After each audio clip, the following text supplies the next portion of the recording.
Oh, we're so sorry to hear about your brother that passed away. He gets 5 big booms.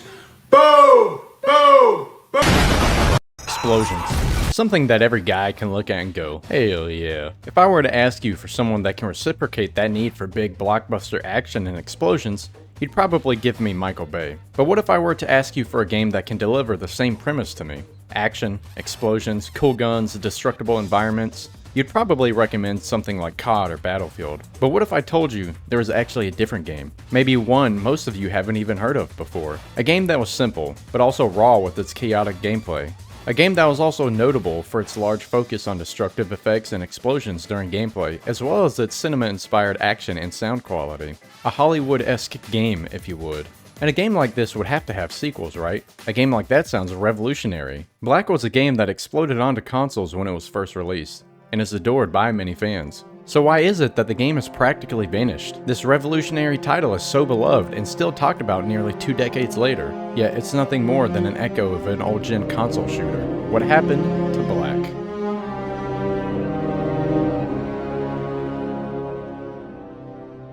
The year is 1996, and Criterion Studios has just been established. Many of you have probably heard of them, or at least seen their name and logo pop up on many titles, like Burnout, Need for Speed, Star Wars Battlefront, the newer ones, and even Battlefield, from 2015 to now. If you're familiar with Burnout, then you'll know that it was heavily praised for the destruction you could deal to other vehicles, and of course, the explosions.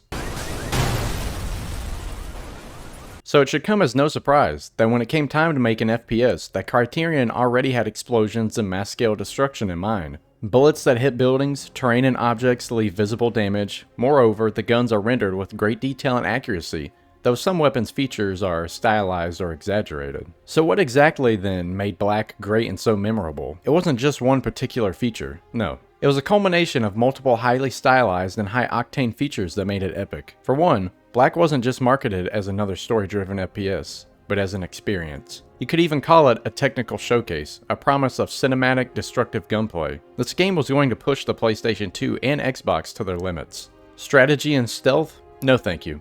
We're going for spectacle here. The game leaned heavily into this philosophy of glorious and excess extravaganza. It was especially seen with the guns in the game. If you go and ask a Black fan about the game, most of them will tell you about the guns. Reloads, animations, muzzle flash, sound design, everything about them was epic. The guns themselves were on a blockbuster level.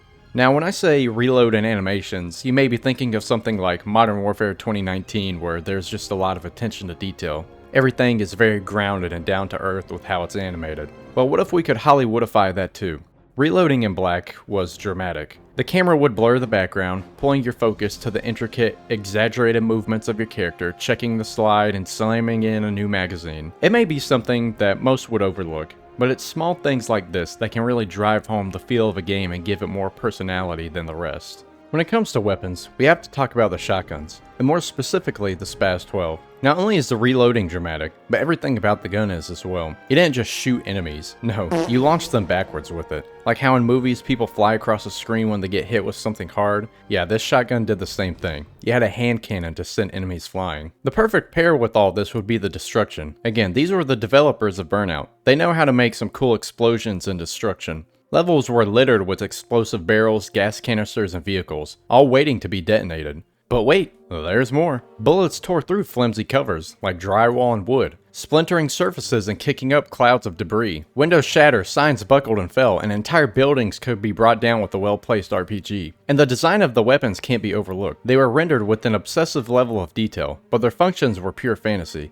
Magazine sizes were often exaggerated. For instance, the main M16 style rifle held 95 rounds, well above its real-life counterpart. Why? Because game go boom. There is no hiding behind cover waiting to reload or your health to regenerate. They gave you a gun and you're gonna go and shoot it and blow stuff up. Okay. Some of you may be seeing this gameplay and go, wow, this really isn't as good as you make it sound. Look, let me remind you, this was on the PlayStation 2 and Xbox. The old consoles. I mean, these consoles are now considered retro. So something like this back then, that was insane. And while it wasn't the physics-based destruction you'd see in later games, for the time this was, it was epic and immersive. It made the world feel reactive and real. Finally, the sound. Good sound design can really be a deal breaker for some people. It can also scratch that specific neuron in your brain that nothing else can. Here's my favorite example. Black probably has a similar effect for any of you fans watching this. I mean, the game won a development award for Best Art and Sound Design at the 2006 Develop Industry Excellence Awards. The sound team really wanted you to have your eardrums busted while playing this, or make sure that everyone in the house knew you were playing Black. Something else that really made this game cool was that they would assign different tonal ranges to enemy weapons in a firefight. One low, one medium, one high. Again, maybe nowadays, it's normal to have fading sounds in a game, but for a retro game to have somewhat dynamic sound, it was extraordinary. Every explosion had weight, every bullet crack had direction, and the sheer volume of it all created an atmosphere of constant intensity.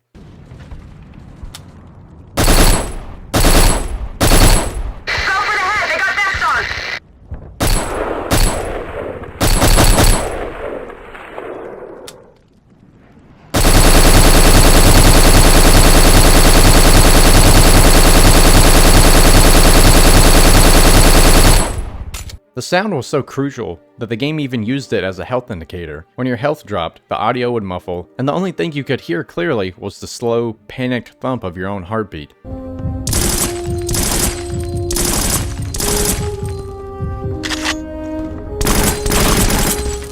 When you combine all of this together, you get cinema. Even for its short playtime, you feel like the unstoppable star of an action movie. It was a hyper-focused, destructive experience that few games have managed to replicate. And on its release in 2006, the hype for this game was real.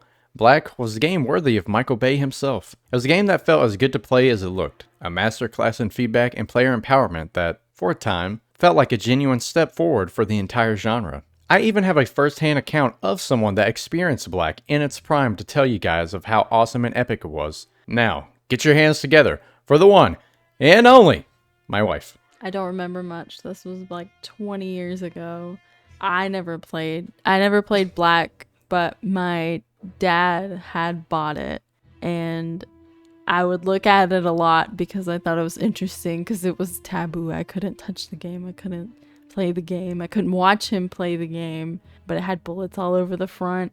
And one time I did sneak in and see him playing. It was a kind of dark screen, and he was shooting people, and he was like hiding behind something like crates or something like that. And then he saw me watching him, and he told me to go away because it's rated M and I can't watch it. And then I went away. That's all I remember. Wow, thank you very much for that account. Thank you so much. Round of applause, ladies and gentlemen. Thank you, thank you. You're welcome. Now, does that get you hyped for this game or what? Come on, people. For all its explosive brilliance, Black wasn't perfect. Even in 2006, Even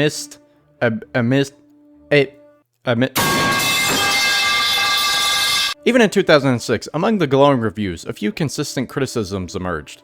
Cracks in its highly polished, jet black facade. And these flaws are crucial to understanding why the game's legacy is that of a beloved cult classic rather than a dominant franchise. The most prominent and unfortunate issue, it's too short. If you are just playing the game and not trying to collect any of the collectibles or finish any secondary objectives, it will be a total of 4 to 6 hours of gameplay to finish the campaign. In total, there's only 8 missions. To give you an idea of how short this is, COD 3, that also released in 2006, was around 8 to 10 hours of gameplay, not including collectibles. So even for its time, Black was extremely short in the gameplay department. This left gamers and critics alike wanting more. You enjoyed the experience, but only got to have a minuscule amount of it, which left you feeling empty and a sense of just getting started. To make this exponentially worse, no multiplayer. Could you imagine a game like Battlefield without multiplayer? You can't, because Battlefield wouldn't be around if it wasn't for multiplayer. As a matter of fact, just about any FPS won't survive without multiplayer. Let's face the fact of reality here. No matter how good your story is, an action arcade FPS needs to have multiplayer for it to really thrive. Something like BioShock is different. There are story-driven FPSs, but with those, you go into it knowing there's no multiplayer. It's more focused on the story aspect of the game rather than grand action spectacle. But for something like Black, no multiplayer was a huge turnoff, especially once you completed the game. It also didn't help that some criticism was thrown the way of its level design, with it being criticized for being too oversimplistic and linear. Most levels in Black are effectively just corridors, albeit very pretty highly destructible corridors, but just linear, almost on-rails-like gameplay. You move from one firefight to the next, clearing out enemies in what many described as a series of shooting galleries. The enemy AI wasn't particularly sophisticated either, often acting less like trained soldiers and more like cannon fodder for your cinematic rampages. Finally, the story. While most players were happy to ignore it, the plot and its presentation weren't exactly Tolkien levels of writing.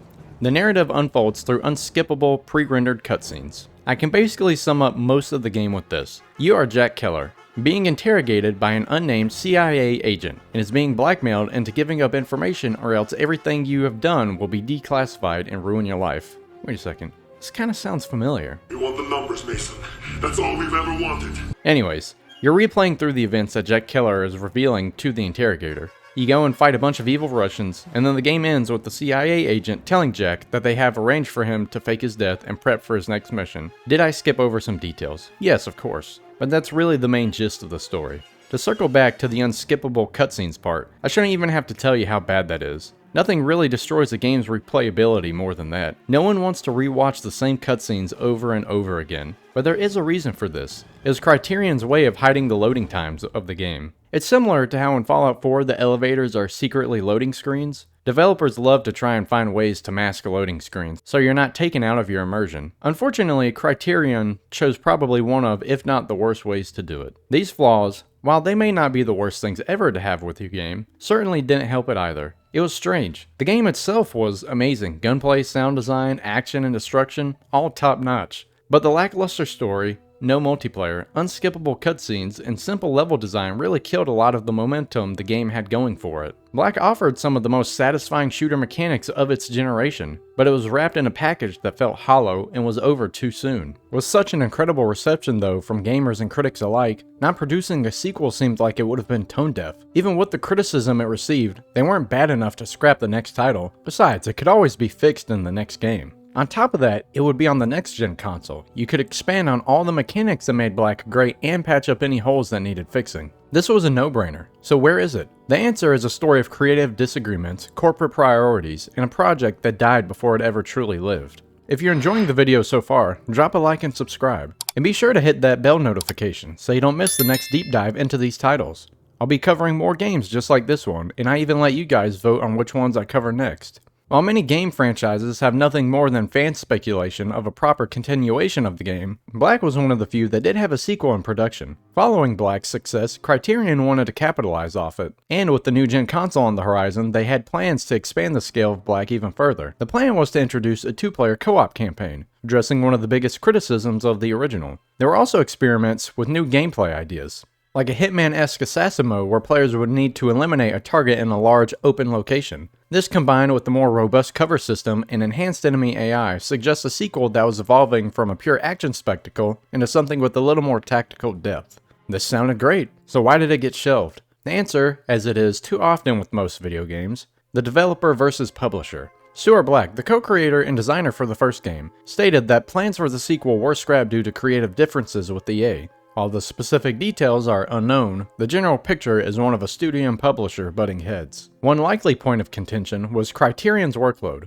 At the same time Black 2 was in its infancy, the studio was also deep in development on Burnout Paradise, massive evolution of their flagship racing series. It's possible that EA prioritized the guaranteed success of the Burnout franchise, leaving insufficient resources for the secondary Black 2 project. Another rumored factor was the direction of the genre. By 2007, Call of Duty 4 Modern Warfare was reshaping the landscape, and the push for multiplayer was immense. It's also possible that EA wanted a sequel that could compete directly with Call of Duty, meaning a heavy focus on a dedicated multiplayer mode, not just co-op. This may have clashed with the vision of the original creators who had built Black as a tightly orchestrated single-player cinematic experience. Ultimately, after a few months of pre-production, the Black 2 project was cancelled internally. It simply never gained the momentum or agreement needed to move into full production. The creative differences, coupled with the focus on Burnout Paradise and the explosive release of COD 4, was a fatal combination. EA's reported reason for a lack of direction tends to be corporate slang for a project that the publisher and developer just couldn't agree on. This cancellation had immediate consequences as well.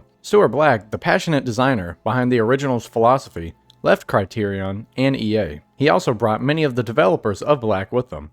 That would mark the final nail in the coffin on any hope of getting a true sequel for Black. I say true sequel because EA still owns the rights to the Black franchise, but in the years since, they have shown zero public interest in reviving it. The IP has remained dormant, while Criterion was eventually moved to work on Need for Speed and later became a support studio for franchises like Battlefield. The lightning in a bottle had been caught and then abandoned on a shelf. Even though there was no official sequel, the legacy of Black wasn't over. At least not yet. With Stuart Black's departure, him and the developers he took with him would develop a spiritual successor to Black titled Body Count. On paper, it had all the ingredients. It was a first-person shooter that promised to double down on the destruction gun-focused philosophy. The marketing was clear. This was the game that would carry the torch. Unfortunately, how many of you have even heard of Body Count? Probably not many. And if you have, then you may remember it as one of those the game that killed its studio type of titles. Body Count just wasn't it. It was released 5 years after Black, and the gaming landscape had changed dramatically. Over-the-top shooters were more common,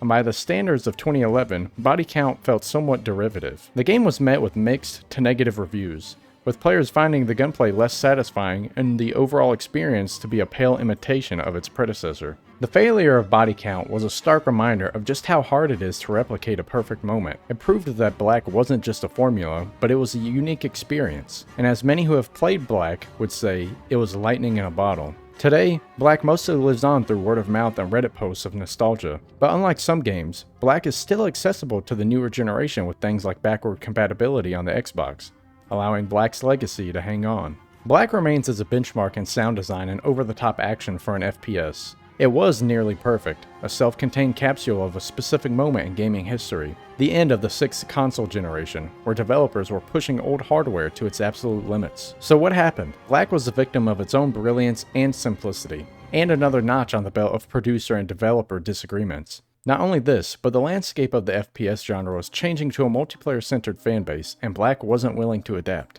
Black was an unparalleled experience, and nothing else was quite like it back then. This is also part of the reason it's gotten its cult classic status from most fans. Even with its shallow package of a short campaign, forgettable story, and no multiplayer, it was still a phenomenal game, truly deserving of a sequel. Its spiritual successor tried to carry the flame, but failed, which just proved that Black wasn't a simple game formula that could just be replicated, but a game that was truly special and unique. This has led to a franchise that never was, a single explosive entry fading away just as quickly as it blew up, leaving only a lingering echo of those nearby that had experienced it. While a true sequel to the game is by all means impossible, the Black franchise stays in limbo for now with EA. Someday, we could see the return of it, but like most companies, EA will most likely sit on this IP and keep it locked away in the metaphorical vault of abandoned IPs never to see the light of day ever again. Black stands as a true testament to the willingness of developers to push the limit of a console's hardware and the epic scale they can achieve with it. But I want to hear from you guys.